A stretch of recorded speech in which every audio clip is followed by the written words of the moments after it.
Welcome to another segment of Conversations with the Doctors. Tonight's show is a special show. It's a unique show. Why? Because I'm solo. I'm left alone. My partner in crime, Dr. Eric Walsh, is unable to join us when we did the taping. And this one was a special one because not only did we have one guest who's a filmmaker, we had two guests. We had John Lewis from They're Trying to Kill Us, and we had the incredible Jasmine Leyva from Invisible Vegan. So tonight, I want you to sit back. I want you to hit like. I want you to hit share. I want you to learn and laugh. I want you to support these filmmakers inside their venture as we learn about many of the things we speak to on this show in terms of stress, in terms of discrimination, in terms of food disparities, all how they interplay on health disparities. We speak to the movement of eating healthfully. That's taking root inside of our culture and spreading across the United States. So once again, sit back and enjoy. Look forward to seeing your comments, and we'll be there to share. And now. Hey everyone, and welcome to Chef AJ Live. I'm your host, Chef AJ, and this is where I introduce you to amazing people like you who are doing great things in the world that I think you should know about. Well, today is day 2 of a special week of shows that is being co-hosted by Dr. Columbus Batiste, where we are celebrating and honoring Black History Month. So to introduce today's guest is Dr. Columbus Batiste. Hello. It's good to see you again, Chef AJ. Thank you so much. Yesterday was so great. I don't know how we can top this. Well, we have the ingredients to top that. Sorry, Milton. We have the ingredients to top that because we have a fabulous person with us, right? So I'm excited. You know, I have to, for those who didn't tune in yesterday, I mean, here's the thing. AJ is extremely generous person and huge support. And I tell this story all the time. And Jasmine, you have to kind of hear this little bit before we dive into your excellence of what you are, is that AJ, from the moment I first met her and I went out and I started on this venture, I was a physician, I was an interventional cardiologist. And I said, you know what, I need to make a change, but I need to be able to tell my patients exactly what to do in this realm. Even though I grew up Southern style and cooking from New Orleans with my folks. I went there, she treated me like royalty. And since then, she's been a tremendous support. She's always been an advocate for diversity, an advocate for respecting everyone, irrespective of how they look, how they were born, what they choose to do, but respect. And for that, man, you can't ask for anyone, a better co-host than her. Thank you. So thank you. Well, I feel like I won I feel like I lucked out. Having you. But I'm saying though, we have Jasmine Leyva. I don't know, folks out there, if you have witnessed the greatness of this young lady and what she's done already in her career in terms of producing this film. Tell me if you have not seen Invisible Vegan, an incredible film. And I'll tell you, I'm gonna drop a little something with that, is that I was so impressed with that film that I was mad. It had me mad because I was like, when I saw I went between your film and this brother right now who's joining the show, I was like, there's no more work for me to do. I had all these big grandiose ideas to transition out of medicine. And after watching you guys' stuff, I was like, man, this is incredible. So thank you. I can't wait to dig into that. And so thank you, Jasmine, for being here. Thank you. And you know how to give an introduction. Like even the way you said my name, like, sir, I felt it in my heart. Thank you. Man, it's good. It's good to see you. And John, how are you, sir? We can't. I hope he's here because I wore a very special shirt that I really can't wear too many other places. You can't hear us? You may have to go. Oh, that's the same thing that happened to me. You may have to log out and log back in. That's, don't we love technology? Yeah. I'm gonna tell you, technology is incredible, but it's also the bane of our existence at times. But we're gonna dig into it. I'm gonna wait for John to kind of join on and everything like that to really kind of dig into some of this stuff that, like I said, I had to do my homework. Medical school was no joke, and so I had to do my homework on you guys. And I called up some FBI friends and some police officers to dig a little dirt on you. I couldn't find anything. Oh, I mean, my mom did work for the FBI, so whatever you find, it would have been redacted. Nice. That's always good to have in your back pocket. That's good to have. All right, so some basic stuff while we wait for John to show if John's able to kind of get the connection. How long have you been vegan? Oh, you know what? I'm not good like the other vegans who know like their vegan-versary. Because Okay. I would say I started, me and veganism, we were like, on and off again boyfriend. It was like I started like 17 years ago. And then it was like we were on and off, on and off. And then for the last maybe, I want to say 7, 8-ish years, we just been on. We had a smooth run. All right. Well, every relationship has a little rocky road, right? Not the ice cream before you kind of change doesn't happen overnight all the time. That's right. That's right. No, that's good stuff. That's good stuff. No, I feel you for sure, because I am a recovered sugarholic and junk foodaholic. So it's good to be here. John. I think we're working now. Oh my goodness. Man, I'm the universe. I'm gonna tell you, bro. That was right there. That was a movie star entrance. You came in just on time, and I appreciate you. How you doing? I'm good, man. How everybody else doing? Oh, wonderful, wonderful, wonderful. For those of you out there who don't know John Lewis and Chef AJ, just remembering Chef AJ has granted me access to her show, and she's a phenomenal individual. And so she reached out, and we have 2 incredible storytellers with us today. I call them storytellers. They like to call themselves filmmakers. I like to call them storytellers because they tell a story that's back incredible. Back in the day, when my mom used to say storyteller, that means we was lying. That's right. Well, y'all didn't lie. It's like any of your stuff at all. That's huge. That's huge. But AJ was kind of talking to me, and she said, what do you want to title this show? And what are you thinking? And I was kind of sitting there. I dropped my son off to school. John, I think he's 15. He's almost your height. He's about your height. He's about 6'3". He's like towering over me and everything like that. Bumps up against me every time I see him. And so, it hit me. It's like telling our stories. And so, because you're storytellers. And so what I was so amazed with, I have to tell you, I started telling Jasmine about what her film did for me, in terms of this blend. And I hope you're okay with my characterization. It was like the collision between like friends and like dope energy, Black friends, dope energy, this kind of like education and touching on every aspect, this collision. It was like a flavor burst in my senses, And so it was incredible. And then when I turned and I watched John's, they're trying to kill us. Man, it sent chills down my spine. Growing up, it resonated with me. I grew up inside of South Central LA. I grew up in Compton. My folks, they did everything they could to kind of send me out and give me a better life and everything like many of us experienced. And so watching they're trying to kill us and watching all the aspects, we're going to dig into it. Man, I'll tell you, it told the story like no one else could tell the story from the different vantage points. So thank you both for what you did. For sure. Appreciate that. Sure. Appreciate it. Yeah, and I always give homage to Jasmine, because like she was the pioneer for what I did with my story. I even reached out to her when I started making my story. And we always laugh about it because people are always like, she told me people were reporting to her like, somebody trying to make a movie like yours. And she was like, I already know about it. Like, oh man. No, I love it. Because you know what? Tell me movie making isn't like, how many superhero movies are there?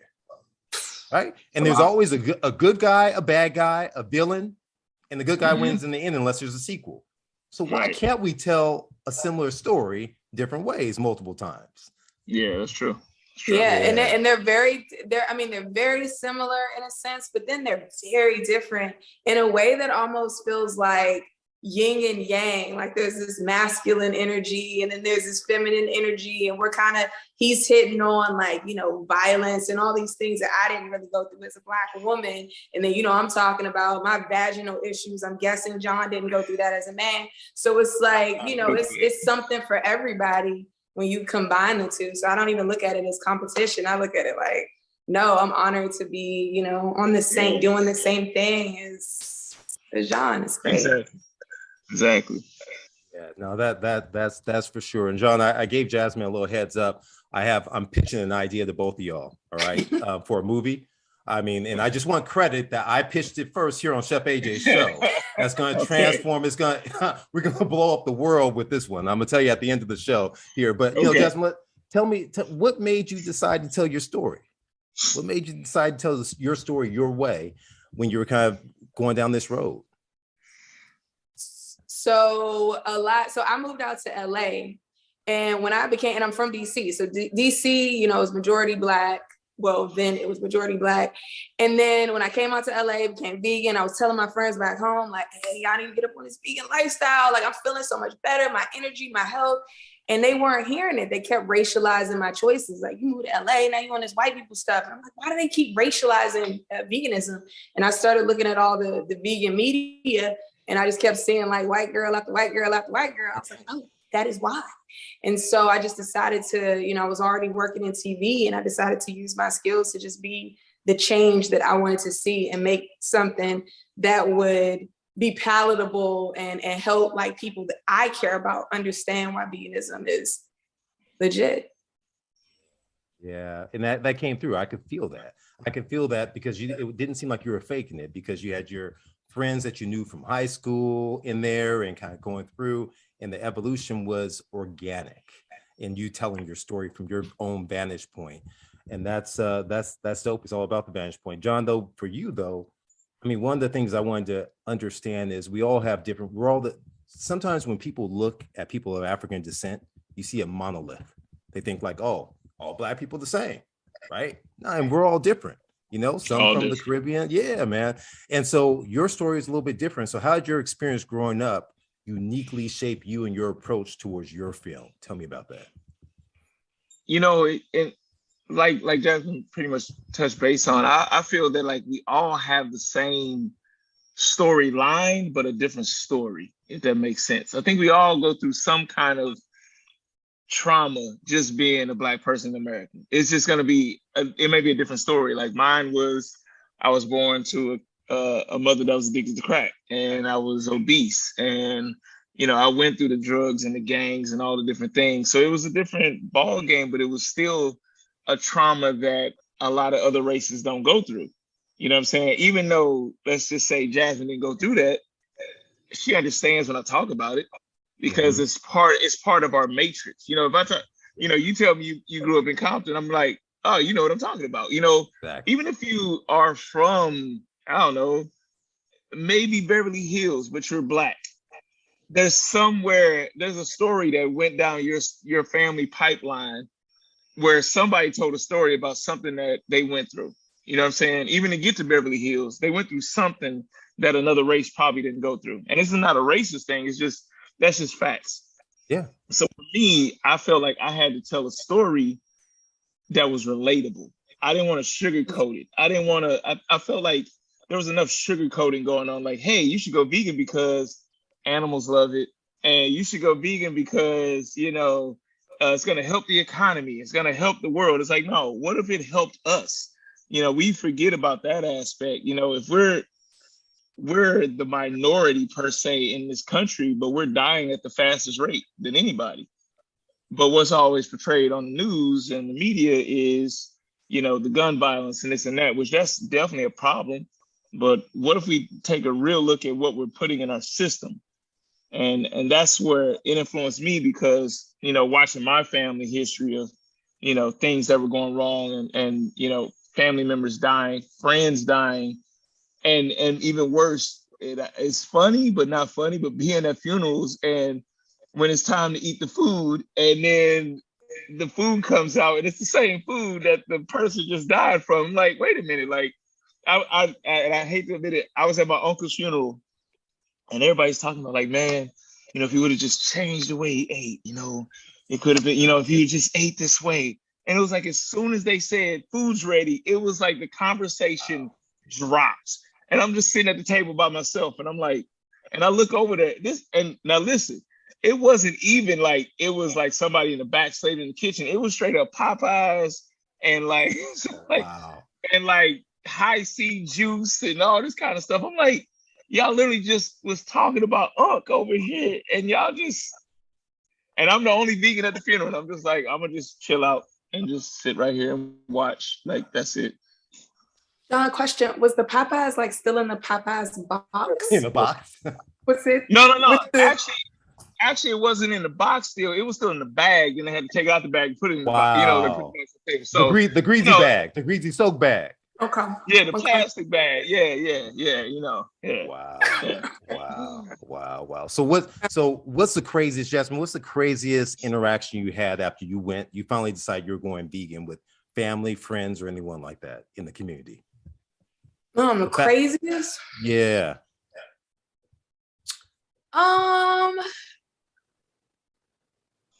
I wouldn't say anything, like nothing really crazy, because my family, like, they're cool. And even when they came for me, it was from a joking place. So it wouldn't be crazy. It would just be more so like jokes. Like they bring out the turkey and it's like, oh, skip Jasmine, she want the rabbit food, you know, that kind of thing. Yeah. But the one thing I hated when people do, this isn't people coming for me, but when I would want to go to a function, they'd be like, Jazz, we got you. We're going to have a vegan option. And I get there and I'm like, that is iceberg lettuce and tomatoes. Like, is that? At least they ain't soaking ranch though. dressing. It's organic though. Right. Like, it's vegan. That's hilarious. John, what about you? I mean, I've gone through it all, man. Like I've gone to family reunions and I just bring my own food. And so I've been, I don't know if my cousin will ever see this, but I remember being at one of the family reunions and I'm sitting down eating. And I literally have my plate because I bring my own plate. I just know better before I even come to the event. I do. But I ask anybody, hey, y'all want something? When I go to Whole Foods, they're like, no, cool. Don't ask for none of my food when I sit down because I'm not sharing. And I'm sitting there and I'm eating. My cousin's like, ugh, what's that? And I'm like, you mean the asparagus? Like literally, she had never seen asparagus before. And I can't laugh too much because before I went vegan, I wasn't really well versed on it. So, you know, it's just, I have a very supportive family. They're just still scared. I mean, my family not from Arkansas owns the #1 barbecue restaurant in all of Arkansas and Tennessee. So in their head, they're still stuck in this, we got to have meat, you know, this and that. And I was a butcher at one point myself. So I know how my family sees it, but then every now and then they'll slide behind. I'm sure this happens to Jasmine. I'm sure this happens to you. Like, they'll talk noise in front of everybody else, but then they'll be like, hey man, so I'm trying to get healthy. What should I do? But that's in private. In public, they laughing at you. They join in the crew. But in private, they like, what do we do about this here? You know, my doctor said this. So yeah. Wow. No, I definitely can relate to that. That's crazy. So the one thing I want to know, because I mean, you both brought this out. I've heard you mention this in times past, John and Jasmine. I know you brought this out inside the film. You know, what's the perception inside and outside the Black community, right, about that being vegan is a white thing? That's a white thing. Yeah, I mean, where do you think that stems from? I mean, I've had both sides. I remember telling this guy once I had really adopted and incorporated into my practice that, listen, you need to eat these green leafy vegetables. And he looked at me and said, that's Black people food. And I said, what? I said, what? Because I told him about collards and spinach and kale and mustards. And he looked at me and said, that's Black people food. I said, I didn't know there was a racial, that food was ascribed to a race. You know, I have to kind of take a different approach inside my office. But anyway, I mean, we're at this whole thing. What's your take on this in terms of your interaction with people? Jazz, I can see you ready to go. Yeah, go ahead. I mean, I'm glad because I feel like now it's getting so much better. You know, veganism is becoming trendy. So you're seeing all different like body types, genders, races, like everybody's sipping the Kool-Aid to an extent now. But before, I think it just felt like, you know, the white vegan mainstream movement, they kind of took ownership of it. Not even in just the way they presented it, but they also wanted people to go vegan for their reasons. And I think that was part of the turnoff for a lot of people of color. Like it was this like, you know, all the videos, like you need to go vegan for the animals and a lot of people in the Black community, I'm not gonna say Black people don't care about animals because, you know, that's not the truth, that's generalizing. But I will say that in the Black community, people care more about their grandmother with diabetes than they do about a chicken. So again, since you had people taking ownership and wanting you to do it for their reasons, it's like it kind of just got branded as like, oh, okay, that's a white thing, that's their thing that they're fighting for.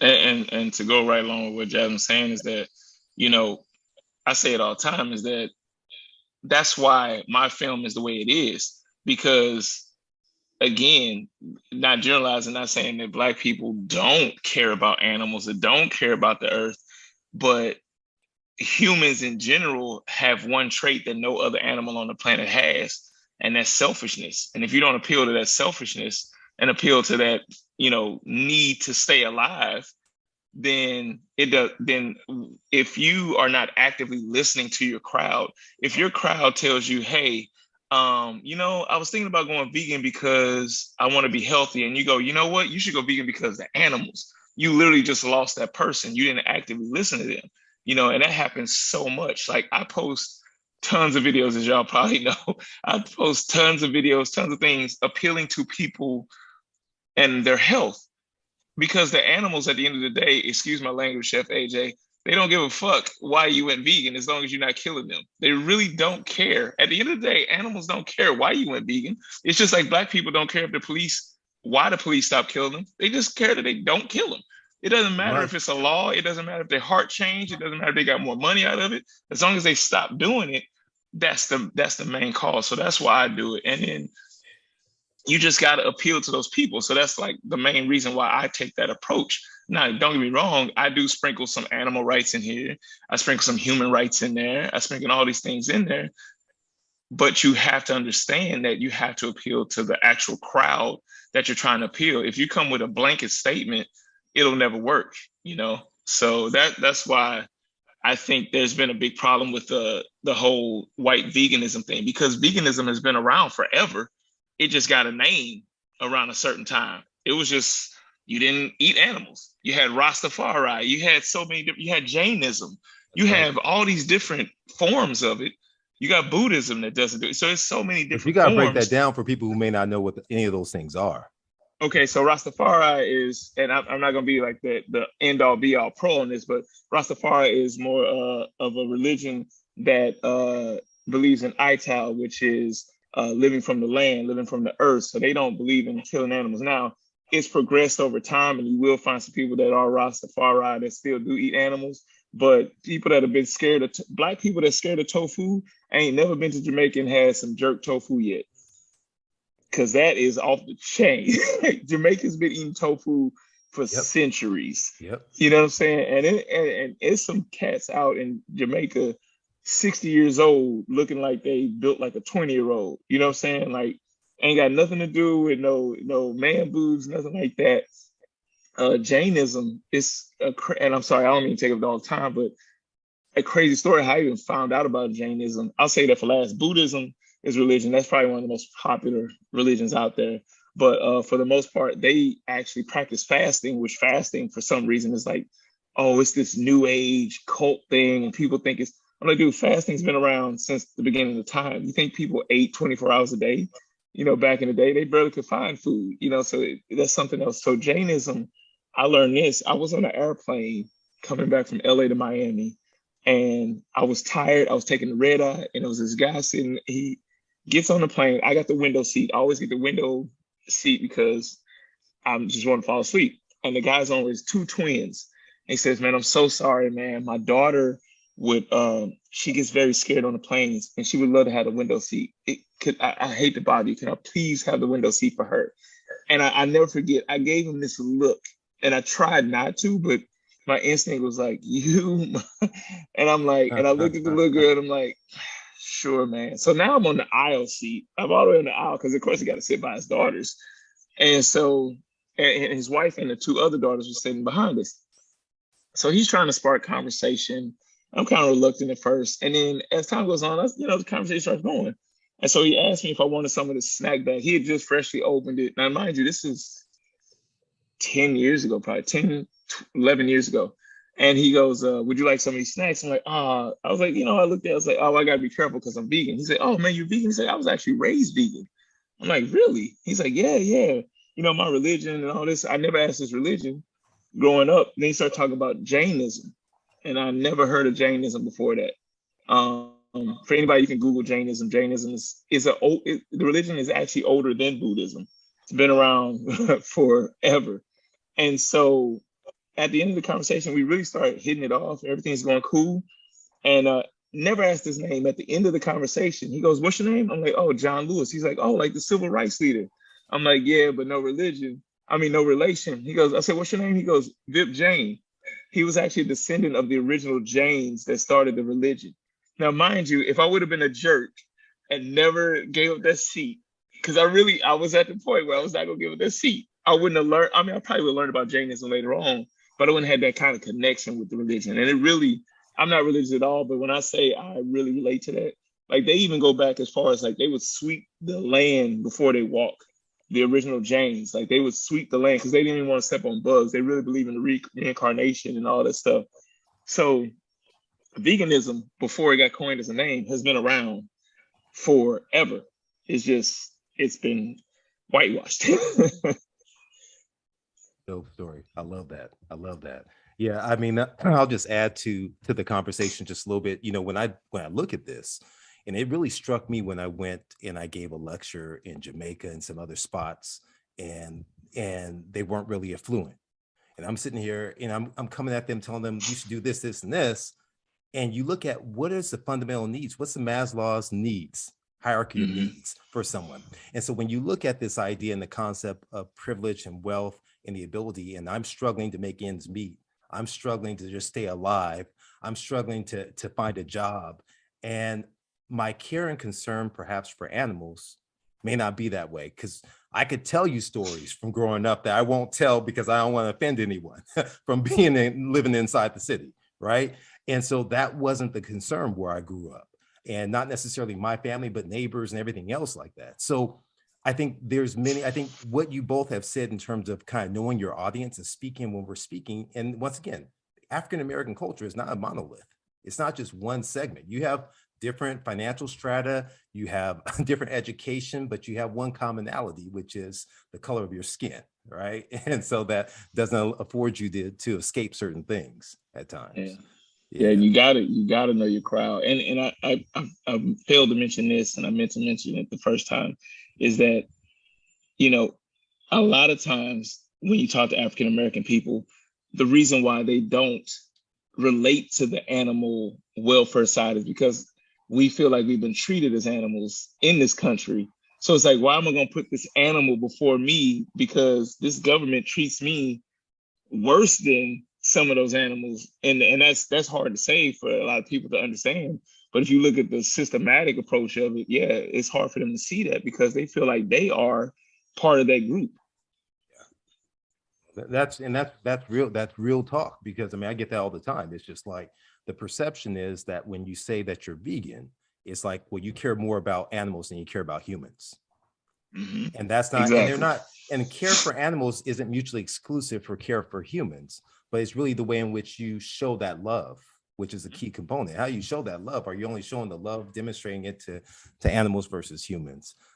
So anyway, you know, that's deep stuff. But you know, one of the things I saw too as well is that you both touched on a little bit more different things. John, you touched on a little bit more in terms of social determinants of health and food deserts and food swamps and standard American diet.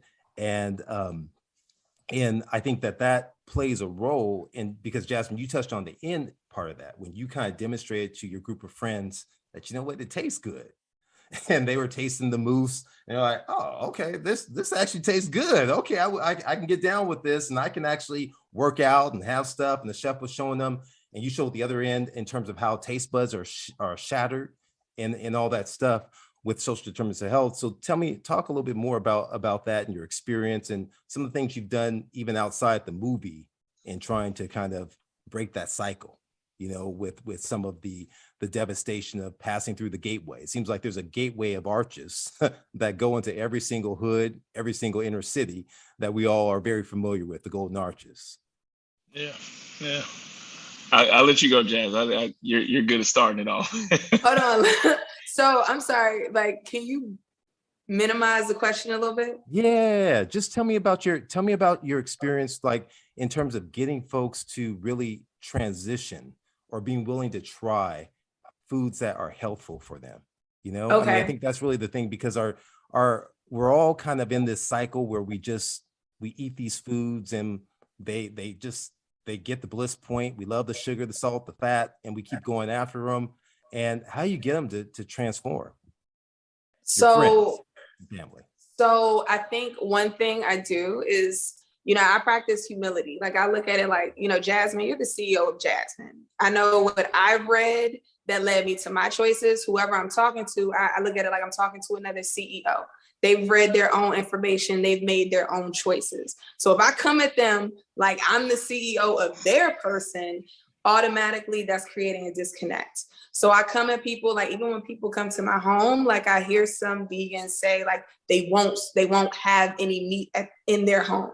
I completely understand that. But at the same time, like if I'm trying to show people something new and I'm trying to put people onto a new lifestyle, I don't think they're going to be receptive if I disrespect theirs. So whatever you feel like you need to nourish yourself, I'm going to have that for you when you come to my home. But what I'm going to do is like, I'm going to have that one thing, but then I'm going to have all my little cool vegan dishes too. And it always happens like they eat their food, then they start eating my food like, oh, Jazz, those vegan cheese scallops you had, can I have the recipe for that? And before you know it, like I didn't come at them like a used car salesman trying to push something on them that they might not necessarily want. It's just like I just came at them like they were my equal. They tasted the food for themselves, and now they have questions. And even when there's a argument, or when people want to start something with me, like they'll come for me with with my vegan shit and try to get into a debate. And I don't take the bait. They'll be like, no, but meat does this, this, and this. And I'm just like, okay, well, if that's the way you feel, like, do what's best for you. And then when people see you respond like that, sometimes that's when they'll become more interested, because they be like, oh yeah, I like Jazz as a person. Like I'm interested in whatever she's doing because it seems to be working for her, not only on a health level, but on a spiritual level. So living by example. Yeah. Living by example. I say that all the time. I go live. I try to go live at least once a day, on Instagram. And I always say that, I'm thankful. I'm so thankful that people like share my page with people and they tell people, oh, this guy here, he's in shape and he's vegan. I'm like, yeah, but at the end of the day, I'm a Loch Ness monster. Jasmine's a Loch Ness monster. Columbus, you're a Loch Ness monster. Even Chef AJ, Loch Ness monster. They don't know us from Adam. They think we're a mythical creature on the internet. I said, if you want to show people how healthy, happy, and energetic and great this lifestyle is, guess who has to be that example? The person right in front of them. You got to be that person. So like, if you're trying to get your friends and family to go vegan, but you out of shape, you angry, you pissed, you bashing on everybody that's not vegan, why they want to be a part of that? You gotta turn that table, and you gotta be that person. Like, I have a great example of a friend that I've known since literally elementary school. Talked about me being vegan. I mean, like dirt. Just talking about me vegan every chance she got. We were at my frat brother's wedding, and I'm that guy. I don't drink no more. I stopped drinking in '08. I'm just happy-go-lucky. I'm out there having a good time. Randomly, I get an email after his wedding, and she's like, all right, John, I'm tired of this. You always the most energetic, happiest person, no matter what. I don't care what's going on. I'm ready to start this vegan stuff. Now, mind you, I never pushed it on her. I never pressed it on her. And I'm not one of those people either. I do believe that, and this goes to your question, Columbus, as far as how do I get people to go? I'm not that person that shies away from people that aren't vegan. I know some people that are vegan, they're like, oh, I can't be around them. I can't do this. I can't do it. I was like, if you're actually trying to impact these people and help them, you got to be around them. I'm not religious at all, but what religious leader do you know doesn't go around the people he's trying to help? If he's really trying to help, or he or she trying to help. And I'm not saying it's religion, but if you're trying to help the people, I don't care what it is, you got to go to the people. A lot of times, whether it's veganism, finances, education, whatever it is, we get on top of this hill and we look down at everybody else that doesn't have what we got. And we're like, hey, y'all need to come up here with me. And then they're like, I don't even know how to get up there. We're like, well, you need to figure it out. No, you got to go back down there, show them, hey, I'm from where you from, but I'm going to show you how to get back up here. If you ain't ready to go, I'll come back later. But I'm going to take these people with me right now. But I'm going to come back and get you later on. I'm going to check on you. And I think that's one thing we have to do is we have to humble ourselves and understand that we have to be that example to help these people out. And I think that's what's helped me out. And believe me, I had that little run where I was this egotistical, everybody ain't vegan, then you ain't crap, don't even talk to me, vegan this, vegan that. And I had the same wedding that I went to. That frat brother was like, hey, bro, I got to be honest with you, man. You coming off too harsh. And I'm like, no, man, I'm trying to help the people. He's like, but you're not helping anybody. And I said, how you know I'm not helping anybody? He said, because ain't nobody listening. And that, I mean, that was like the dagger here. He twisted it and pulled it out. And I was like, you talk about where somebody hit you with something and you ain't even got to come back. I was like, but dang, that was deep. I was like, oh man. And I don't even think he was trying to be deep. It's just the way he laid it out. It just made sense. He's like, you ain't helping nobody because nobody's listening to you. There you go. So yeah. No, you both are right. You both are right. And I mean, I see that on a regular basis. You know, I always kind of describe myself as like that running back that's trying to look for the hole. I'm not going to pound a running back that pounds the hole. They're not going anywhere. You wait, you dance around, you look for the right timing, and then you go in once the hole is there and they're receptive to you. You got to be that Barry Sanders. That's right. Yeah. and then honestly, like, again, not generalizing, but it's common in our community. Like, you can't really come at us a certain way. You know, all that attitude and like, I'm gonna argue you down. You know, we just like, we gonna miss the whole point of what you're saying. Cause it's like, who the fuck you talking to? Mm-hmm. Like, Absolutely. And I think Lil Wayne said it best when they were talking about him and the codeine or whatever that was in his cup. And I remember he commented, he was like, I don't care if it's heroin in my cup, it's my cup. And I think that same spirit is in a lot of Black people. Like, we need our agency. Like, you can't take our agency away from us. You can't disrespect us and then think we're going to follow whatever you're doing. Like, you have to just come with respect. So. And to go along with what you're saying, just like, and that goes with us too, though. Like, I guarantee you, while we're saying all this nice and friendly stuff, you ain't just going to come to Jasmine no twisted way either. She gonna let you know, like, the same way with me. Like, I'm all nice and like, they didn't call me badass for no reason. Like, I'm nice, I'm go lucky. But if you come at me twisted, I'm gonna let you have it. But I never started. My mama told me, you better not start nothing, but you better finish it. And I've been finishing it for 44 years, and I'm gonna keep on finishing it. Like, that's just how it is. Oh yeah, for sure, for sure. I mean, and I'll be honest. I live in my skin, and so inside of my world of medicine, we talked about this with Bill Mills yesterday a little bit, but I'm not going to even go there into some of the stuff. I have to hit them in such a way that they know never to step to me, and it's in a very professional way, but where they know they're being read and they understand what's going down in that moment, and it's important. It's important to kind of set boundaries and to be respectful, because I used to always joke and say, listen, you don't talk about religion, don't talk about politics, don't talk about someone's mama, and you don't talk about somebody's food. Yeah, you don't talk about somebody's food. There's 4 things you don't talk about. And I'd always say that. I say, but I'm an inch on the food just a little bit. That's it. Yeah. And it's funny because sometimes the things that people want to avoid talking about, like, that'll be the thing that gets people. Like, you're going into this whole soliloquy about like animal justice, and all you had to say is, hey, you know, Beyonce tried that diet, and and then that be the one line that gets you tired right there. Yeah. There was an event in North Carolina, and this lady, like, she came to hear me speak, but she got there late. So I'm doing the hug the baby, take the picture, this, before masks and everything, everybody taking pictures. And so she waited patiently, and she's like, I really wanted to talk to you because I had this situation. I've had ovarian cancer twice, and they think it might be coming back a 3rd time. I've had surgery twice, and the doctor keeps telling me to eat more meat and eat more protein and this and that.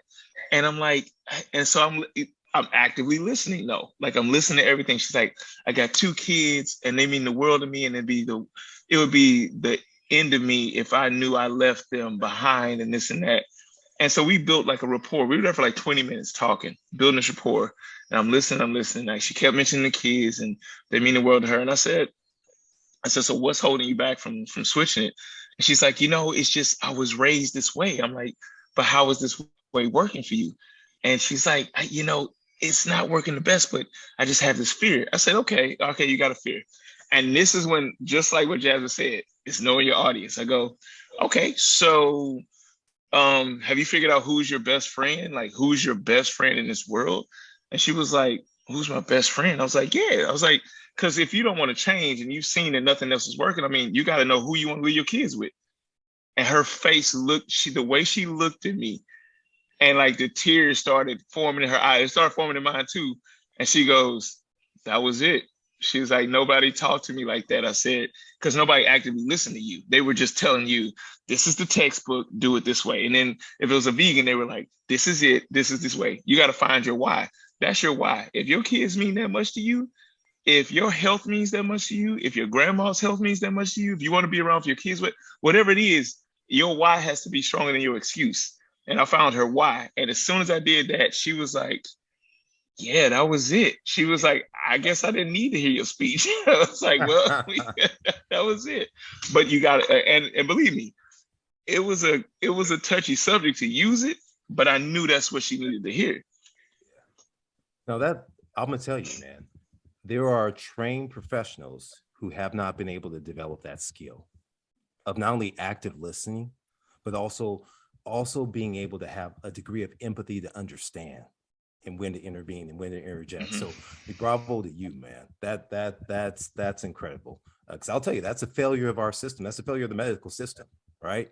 That you're in this rat race of this rapid, hey, let's roll through like a revolving door of patients where there's no time to listen because we're not allowing you to talk. And there's no time to do anything else to really try and enact behavioral change. So yeah, no, that's deep. You changed the life. How is that now for you? Like, is that a big thing where like you have a time limit now that you can talk to patients in a sense? I personally don't. So I have the good fortune of being the specialist. So when I go in, I set the table on my own. So I get all the nonsense out the way. I won't call it nonsense. I read everyone's chart. And the crazy part is before I even see them. So I don't know if you all are familiar with like Tom Cruise's movie, The Minority Report. Yeah. So it's like knowing beforehand. It's back in the day. It's like they would go back and stop the crime before it happened. And so I swear to all goodness, I was on call this past week and I meet this 62-year-old African-American man who had a history of high blood pressure. So I started digging through his records back 10, 20 years. And I find a note where he saw a cardiologist, his kidney function was fine. His blood pressure was through the roof high. He wasn't taking the meds, no mention of anything. And now fast forward, he has heart failure. He needs to have a transplant. He has all these ailments that are going on. And I sit there all the time thinking to myself, and what if I can go back in time and really listen to him and give him the opportunity to realize that there's a better way, that you have an opportunity to change the shape of your future. And the crazy part, and both of you brought this up, is that in your movie, is that when our community that has this huge health disparity, this health disparity doesn't just affect us, because now you have fathers that are lost early in life. That affects the financial strata for the family, mothers that are lost early in life, that affects the financial strata and the development of people, of the kids and the family. And if you have a chance to intervene there, you can change a whole generation of people and uplift them. And that's why what you all are doing is way superior than what anyone with a white coat and a stethoscope could ever do one day in their life, because you're telling the story of change. And that's powerful. It really is. It's a form of activism. It's really what it is. Y'all are going in. I mean, you're keeping your namesake, John, and you doing it. You're doing it, Jasmine, too, as well. I mean, you guys are doing it. So just had to take a little tangent to reflect and give that appreciation to you guys. But speaking of activists, right? And you all are activists. You may not say that you are, but you're activists, right? Because you're enacting change, right? And so who would you say is like this intersection between lifestyle, nutrition, and activism there? You know, who's your favorite person in history? Who would you most, if you could go back and meet, who would you meet, whether or not they were plant-based or not? Who would you go back and meet? Anyone in history? I I'll start this note, Jazz. I would say I would love to go meet whoever in my bloodline was brought over here first, and get to know like the fear, what they were doing before they came here. Like I don't think we really dive into that a lot. Like we just think that, because we talk about it, whether it be a Black History Month or whatever, we talk about like it's not that we were just slaves. There was a whole life over there before that. You know what I'm saying? Like, what were you doing before this shit happened? What lifestyle, what family did you have? Because I've done my like DNA and like some people they question and all that, but I've really dived into it, not just the swabs, but I've done research because that was going to be a big part of the film too. That was just going to be costly. Like we were already at a big budget. Like I was going to go back to Africa and like really trace it, and really show the history of our eating and all this stuff. And through my looking, and this got me like I didn't even notice until about a year ago. Like I got family like in Barbados, which I never would have connected the boat. We talk about like maybe Haiti or something like that, but then Barbados, like I just never envisioned me having a bloodline in Barbados. You know what I'm saying? Like, and then having all these other bloodlines. So for me, it would be whatever or whoever was like that person on that boat. That's my bloodline, and tell them like, like your sacrifice wasn't for nothing. You know what I'm saying? Because I'm sure they didn't want to do that. Look how many people they say jumped off the boat. I was just looking at a history of, I was doing research because, I like posting controversial shit. That's just me. But I found a history of where they found that the slave ship owners, what they would do is basically like the airplanes today, they would overpack the planes, knowing that everyone wouldn't make it. But guess what they did with everybody that didn't make it? That was food. Think about that. So they like, everybody ain't gonna make it, and we ain't gotta pack fresh food because they gonna die out anyway. Wasn't no refrigeration back then, wasn't no freezers back then. So they were eating the Black people that didn't make it to the whole passage. Because remember, it wasn't like a jet plane where you can make it over there in a day. This was weeks voyages. So yeah, so just learning more stuff like that. I would love to go talk to some like my ancestor from that. I think I would go back to, I guess, the Black Panther Party meeting where they decided to introduce the free breakfast program. They were definitely onto something where it's just like, if children are hungry, like how can they thrive in school and be the best that they could be? So because they were so progressive, I would have loved to like add it on that, like, hey, but what they eat too will also make a difference and make us stronger. So I think that's where I would go in history. Yeah. I could have seen you collaborating with Angela Davis, right? Oh man, that would have been dope. and really putting it down and getting some vegan food up in there too as well. So that's good stuff. Yeah, no, so I'll tell you, it's no time like the present to introduce my idea. So I told you I had an idea for. Wait. Before you do that, yeah. What's your person?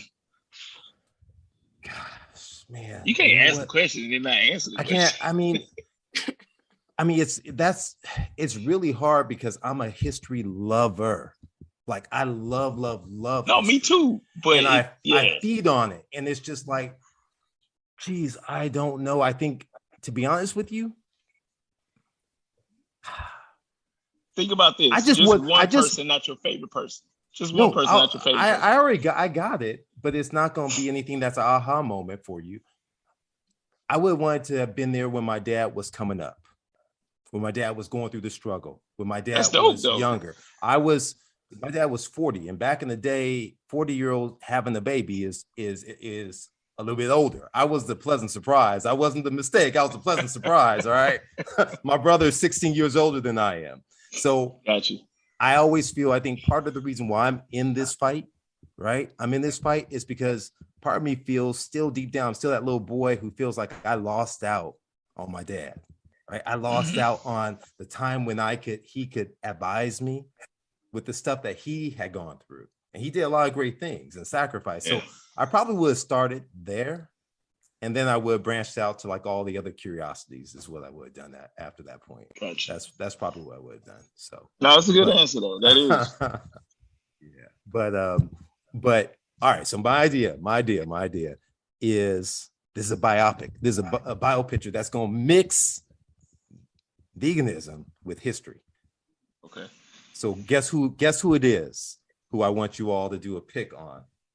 Dick Gregory. That's right. Because what it will do, Dick Gregory's life, right? What that's going to do is that's going to tie in all the pieces. You can get the Coretta Scott King, you can get the Rosa Parks piece, you can get the Black Panther piece, and now you can tell the story from a different perspective and digging back in time. That's right there, that this isn't brand new for us. All right. Mm-hmm. And this idea of civil rights and what should be, this activism has been there forever, and this is a part of it. Yeah. No, that's a hell of a person to do it on. Yeah. Right.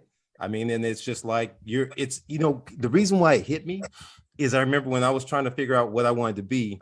And so I am religious. So I was like, man, what should I do? I don't know what I should do. I said, okay, all right, if I should be a doctor, because my dad was always pushing me, be a doctor, lawyer, business person. That's why I respect you, Jasmine, because you're like, listen, I'm crushing the whole American dream idea. I'm doing me, and I'm gonna do it well to the best I can, right? And you've done that. And but in all honesty, I love what I do, right? I love all the iterations of what I do. And so I was like, man, what should I do? Should I really do this?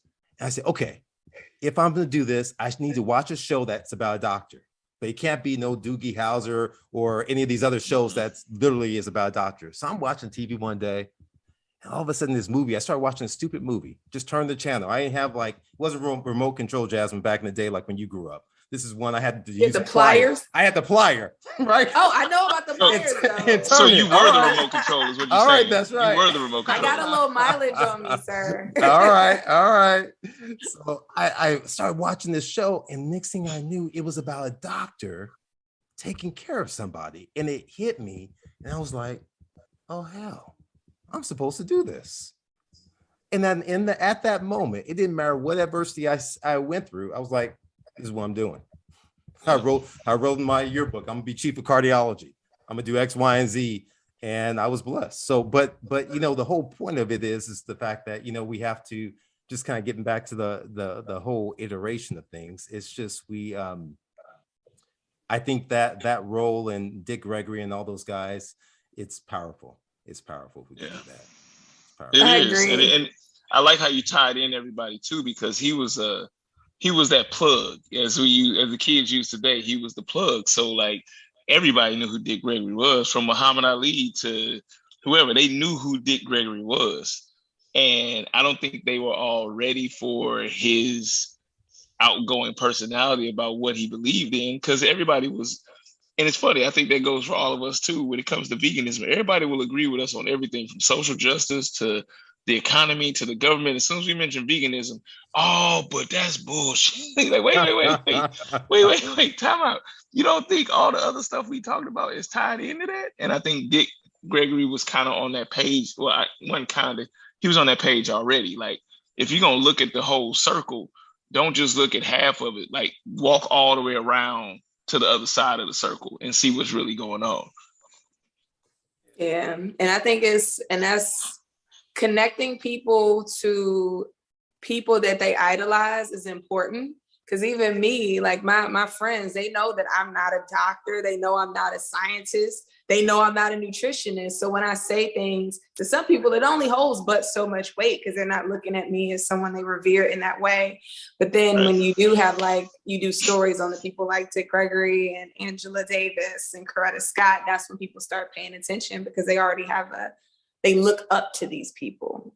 So the cool part about that is you can hit it with humor too, right? So humor always cuts that thickness of like the tension of all the deep stuff. So this is what I like to do. Yeah. This is what I like to do. Yeah. I'm a self-proclaimed comedian. I'm really not that funny, but I think I am. So I use a lot of comedy in what I do. Right. John be having some wild Instagram posts. Like I feel John, some of your posts I be having to get up off IG. Like I'll be scrolling and I hit one of his posts. I'm just like, you know what? Let me just get up off this gram. Like I can't even do the internet today. I can't do John today. But it works. I get at least one person a week.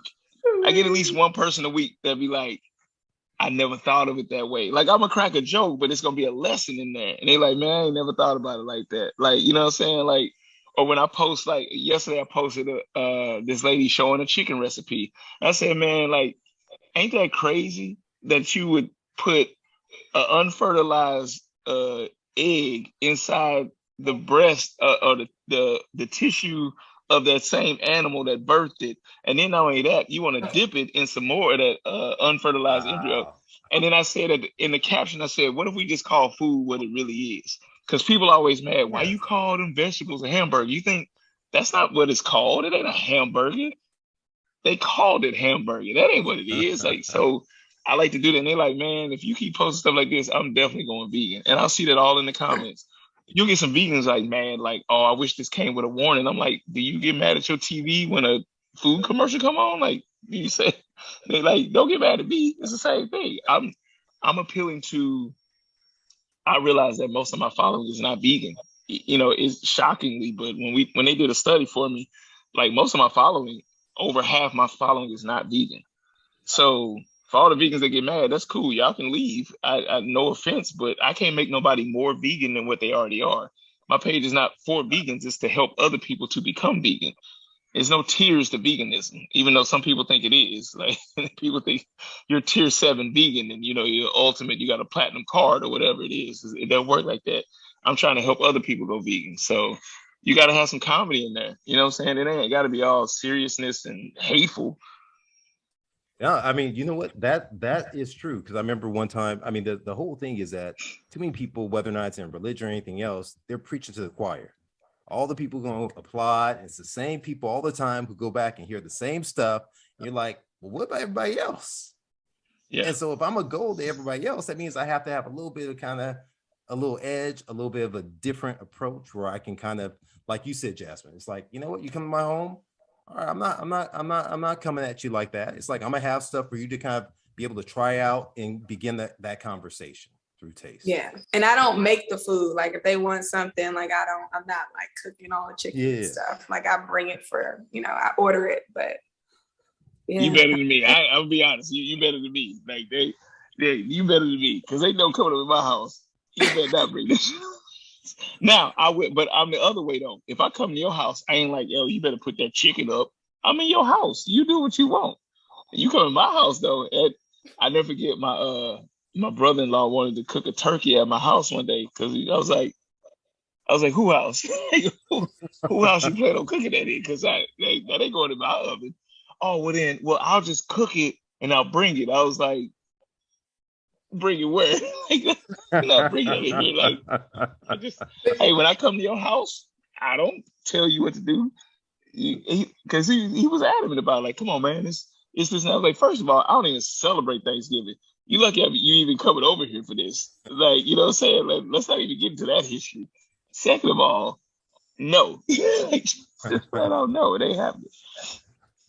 Yeah, my fam, they'll get slick. Like, if they know, because before I wouldn't do that, but if they knew I was cooking, they'd be like, oh, okay, cool. We're going to eat before we come and then see you there. And it's just like, then like, I can't even get to the bait because they just come over there already good. And I'm like, y'all so rude. Your family, God love them. God to love them. Love them. But all right, so tell us what is on tap for both of you next. I mean, John, you got the movie still that just dropped and everything like that. You know, you got to tell people where they can find it, what you have cooking, what's on the shelf, where they can follow. If people don't know where to follow you, at least give them a shot. There's a few people under a stone who don't know. That ain't even under stone. I'm not one of them people. Like, I actually have a friend.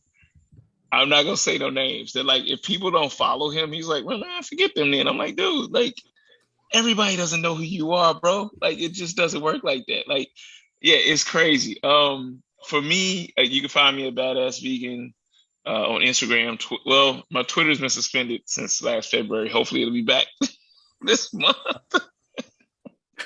We'll see. We'll see if it's back. Pinterest, Can you Facebook, say the all tweet? that. Can you say the tweet that got you suspended, or maybe we shouldn't, Chef AJ? I'm No, not sure. you know the crazy thing is, this is the craziest part. It was a tweet. I reposted a tweet. It's these two kids. I want to say like 2016. Literally, the post went up like 2016. But I guess Twitter retroacted and went back in some tweets and found a tweet. I reposted it for these kids. I don't know if you remember, it was these two kids that were walking around with super soakers, and they would slide one to a total stranger. They were just breaking the ice and showing, humanity and having fun. And then, but he had Pharrell's Because I'm Happy in the background, and that's what got flagged.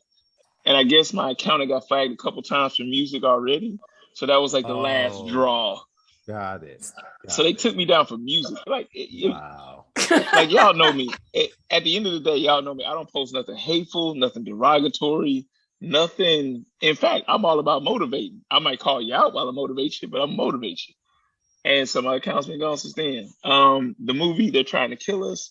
We had our 2-week screening process. We told everybody it was going to be 2 weeks, and for some reason, people are still mad. They're like, but I can't find it. And I said it was going to be 2 weeks. We told you 2 weeks. And you know how we are. We want to wait till the last minute or wait till after the deadline. And then we want to turn our test in and get mad at the teacher because the teacher won't take it.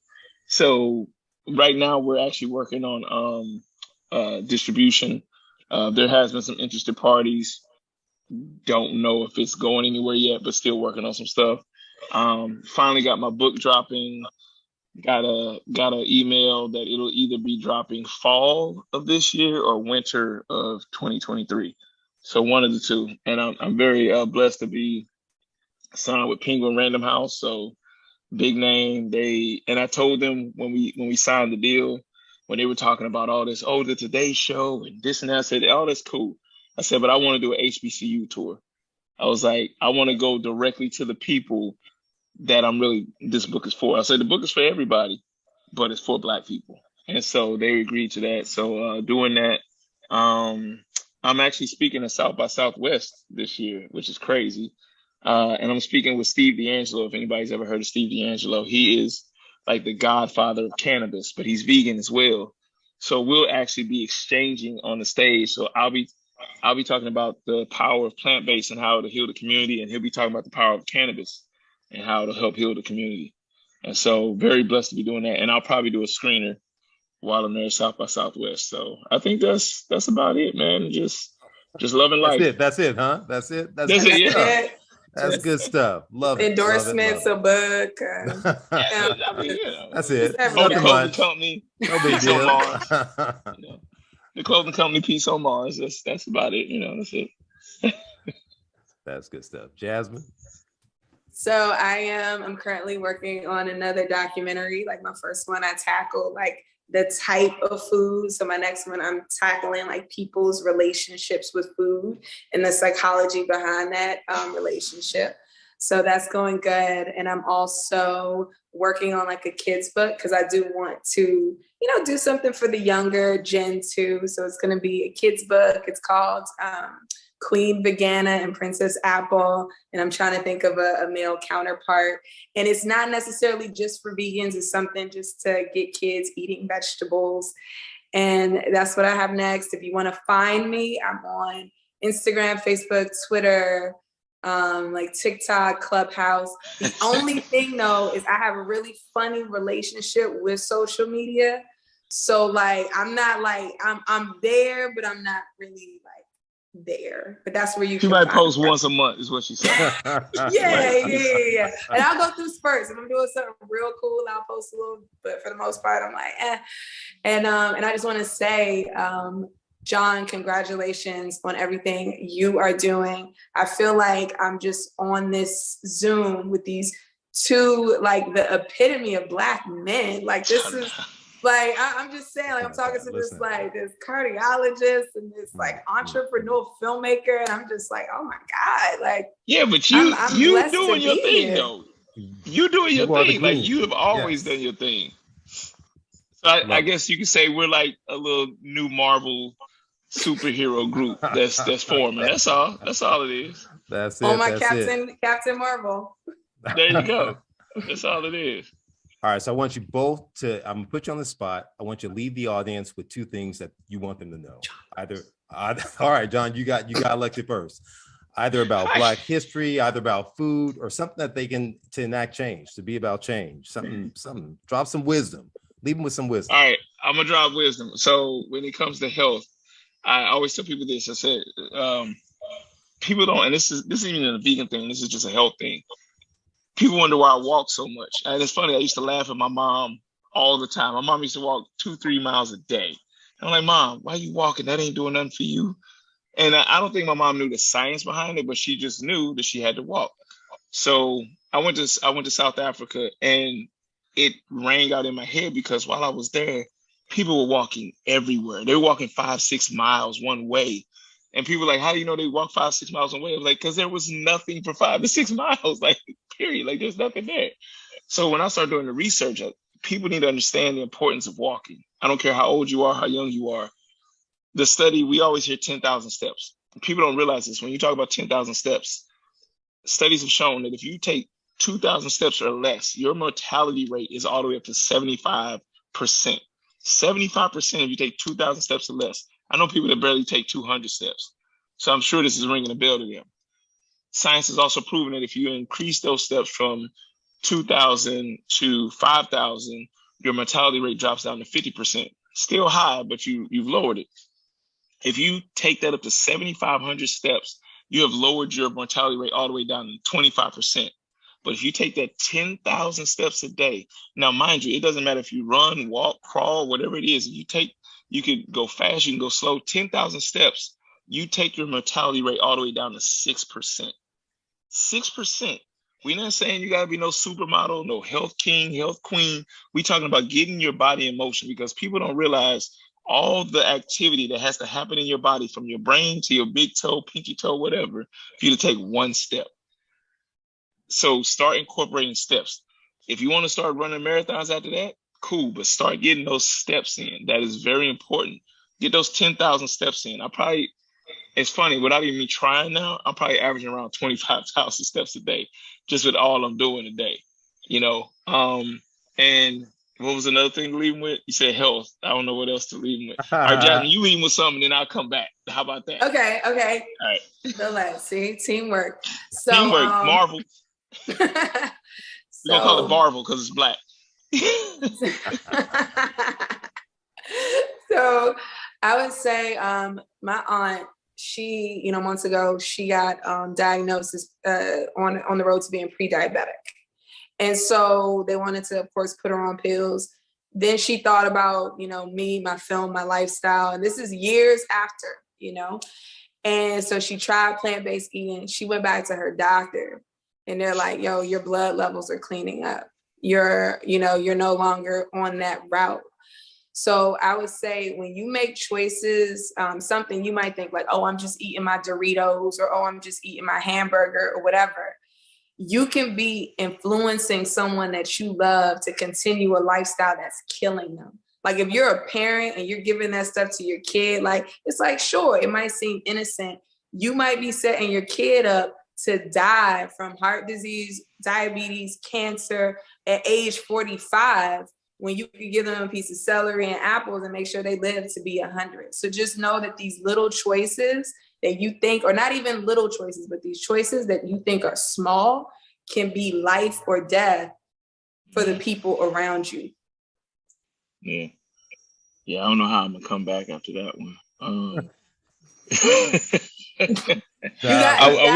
got it. I will say, okay, so I'm all about energy. I'm all about like putting out the most positive energy you can. I always say you got to fill your heart with love, because if you got a heart full of hate, I don't care what's going on in your life, you can't receive love. And a lot of times we look for outside sources. Going along with that, I will say it's all about the energy you put out, because there was an event it was Eat, Drink, Vegan. Back in the day, it was the Vegan Beer Fest. So this is like back in 2015. And there was a lady waiting to say hi to me. It's funny, I always got somebody waiting to say hi, whatever it is. And she's waiting to say hi. She waits to the end. And she comes to me, she's like, I just had to wait and say hi to you. I'm like, oh, well, nice to meet you. She's like, no, you don't understand. Like, your midnight motivations, if one really appeals to me, I print it out and I put it on this bulletin board. And I was like, wow, thank you. Like, that's crazy. She said, but I have to be honest with you. There was one night that you put up, don't worry about what other people think about you. You are loved. You might not know the person that loves you, but somebody out there loves you.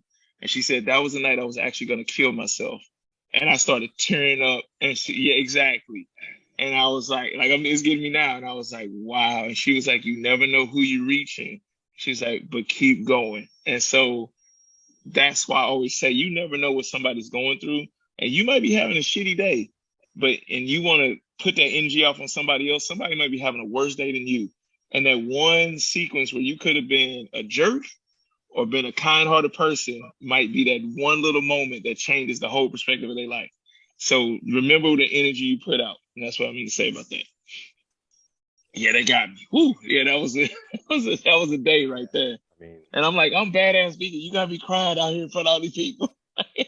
And you gonna drop that at the end of the show with everything going on in the world with mental health and suicide. Exactly. And, it's just, that right there is really what we should be about, right? Yep. It's trying to encourage folks to be a better version of themselves and let them know that they're loving them for who they are. And that's so thank you for that. I think we'll end on that note. We'll Jasmine, you got before she has us all. John's gonna try to have us all up here buying Kleenex. Like, this dude right here in the show like that. No, but I love John's answer as a conclusion. So. But listen, it's been incredible. I know the folks out there have been blessed by having you both on. I think you've given insight into our culture, insight into your why, insight into your vantage point, and why all of us have this unique journey. It's a little bit different with us, with people of African descent, and our approach towards delivering the message of health and wellness and of life and activism and embracing others. And so thank you both for what you do. It's powerful. Thanks for having us, man. Thank you, Chef AJ, too. Thank you. No, thank you guys. It's like being around 3 movie stars. Oh man, you right there. I like that shirt too. You're up there with us. Like, well, we got you're in the trenches. Me and Jazz got the same birthday. Oh wow, that's trouble right there. And Victoria Moran. There's a lot of great people born on that day. Wow. Wonder Woman's born on that day. Yeah, Marcel Marceau and William Shatner. I don't know. I just y'all got all bases covered. Yeah. When's your birthday, John? March 2nd. Oh well, okay. We're we're still in March. That's amazing. Yeah, still Pisces. Yeah. So you guys are awesome. Thank you so much. And Dr. Batiste, you have star quality. I'm surprised nobody snatched you up for your own show yet. You are just fantastic. It's called the Cath Lab. the Cath Lab where I hit the grind. I'll be back there tomorrow morning. But it's a pleasure. It's a pleasure. It's always fun. This is fun. I told you when we spoke together in Kansas City, I was like, man, I ain't saying I'm the guru of speaking, but if y'all have ever heard him speak honestly on stage, it's another level. The boy is good. Let's like they say, sexual chocolate. Boy's good. No, I could tell that just by the intro. Like he did a 2 minute, I don't even think it was 2 minutes, like 30-second intro, and I'm just like, dang, why am I getting chills? Well, that's why he's going to Saudi Arabia. That's true. Come on now. Now, I appreciate you guys, man. You know what? You inspire me. And I was supposed to have been, my dad was a Kappa, so I got to drop that right there because my wife is always saying, man, why don't you go back and do legacy just for your dad and your uncle? And they're the generation with Tom Bradley, Mayor Bradley back in the day. And Johnny Cochran. Yeah, that back in the day stuff. But this has been fun. Yeah. A lot of culture, and a lot of work to do. I'm sure Jasmine agrees. If you need anybody to hold your luggage while you go to Saudi Arabia, just let us know. We got you. I won't nobody touch your stuff. I got you. Listen. Both of y'all have went around the world twice. She just told me she was up hanging out in Bali for a month. I mean, come on now. I was a little jealous. I was watching the timeline. 4 months. Yeah, I was a little jealous. I ain't gonna lie. Hey, she out in Bali, and then I see her in Vancouver, and she like, "What up, Jim?" I'm like, y'all some international ones right there, man. I want to be like y'all when I grow up. One of these days. One of these days. Crazy. But all right, Chef AJ. So y'all can find me. I'm gonna rebroadcast this for those of you out there on the Slave Food Project. And because you know what, we love what these folks are doing. So we want to blast it out to as many folks as possible. We want to support John in his upcoming film, or his film release rather, and Jasmine in your upcoming film. We want to make sure we get the world behind both of y'all to blow you up. So AJ, if there's a person who can do it, it's AJ right there. Well, She's going to do that's I want to be Don King, like promoting everything vegan. She's the plug. I'm telling you. That's what I want to be, you know. But thank you guys. This has been wonderful. And please come back tomorrow when we have another fabulous show in honor of Black History Month. Dr. Batiste will be co-hosting with another cardiologist. So they're going to have a heart to heart. Get it? With Dr. Montgomery. That's what I think we should call it. I'm not Stephanie Powers, though. All right. All right. Well, thank you guys so much. This is All right. Thank you.